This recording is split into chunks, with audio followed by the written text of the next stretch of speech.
He was still younger. He was with me. No? Ministering to the police. PNPA, tumatakbo-takbo ba yan eh. Kasama ko yan sa pag-share ng good news sa mga kapulisan. No? And just recently, several months ago, sumasama sa akin sa Mercy Ministry. No? And one day, he told me, Daddy, I found my passion. What is that, anak? I found my passion.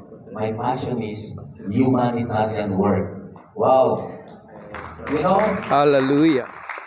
Sa loob-loob ko, naku, walang pera dyan. Or NGO, no money.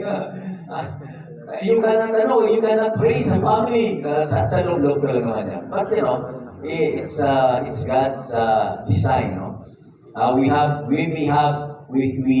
think that yun ang ating napakabuting plano sa ating mga anak, but God has a better plan for our children.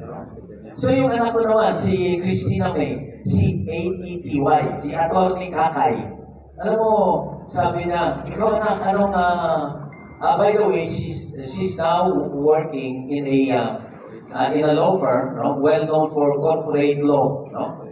She's into corporate law right now. And I asked her, anak, what's your passion? Passion ko, Daddy, magkaroon ng maraming pera.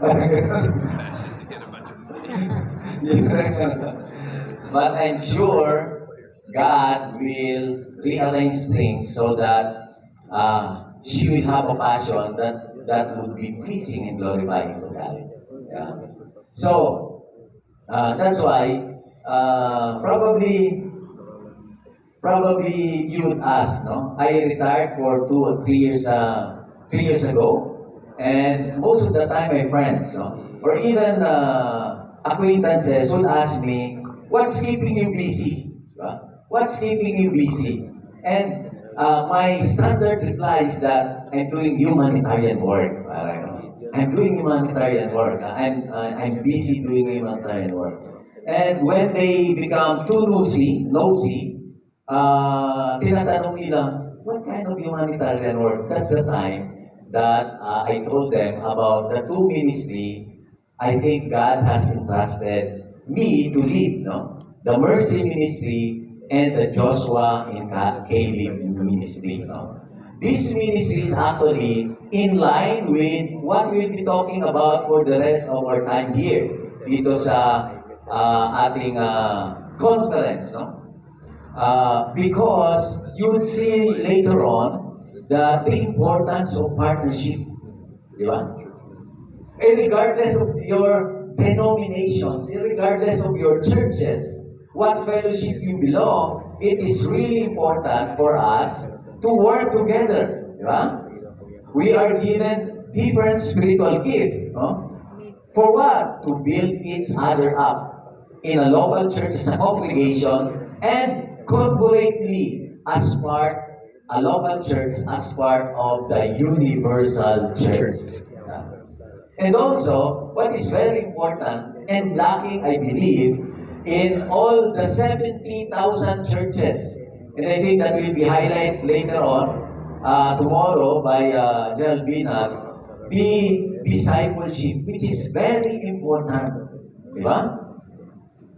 Because the Great Commission is not about make disciples, diba? It's not just make believers, no? Out of the nations. Diba? Make disciples of all nations. And there is a huge difference between believers and disciples. Of course, when we put our faith and in trust in the person and work of Jesus Christ, definitely, you become a believer. But you progress. You are continuously being shaped, sanctified, di ba? Into becoming Christ-like.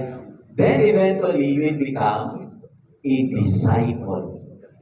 That's why our journey is a journey of life-on-life journey with the police officer. Because we would want them not just to become believers, but disciples of Jesus Christ. Amen. And so, my two agenda items that I would want to achieve with my 1 hour or so of time with you is to give you an idea of these two ministries. These two ministries that I'm heading right now as the minister in charge. Kagabi, sabi ng misis ko, why he introduced me as a pastor. Ministry and As a pastor. ministry. And I was asked by my, because I'm going to head ministry, sabi ng senior pastor ko, is it okay to just call you not a pastor but a minister in charge? Okay, yeah. I really the mercy ministry, but just call me minister in charge. Only to realize that a minister is also a pastor. So I was hoodwinked, no? I was hoodwinked to becoming a pastor, but God has a very good humor. Sometimes you don't want to go to these things. You don't want to do this, but God will create circumstances Amen. to which you might be in His vineyard. So when they call me pastor, elder in our church, etc., mom, brother, etc., it's okay as long as God will be Glorified. glorified. Amen. Amen.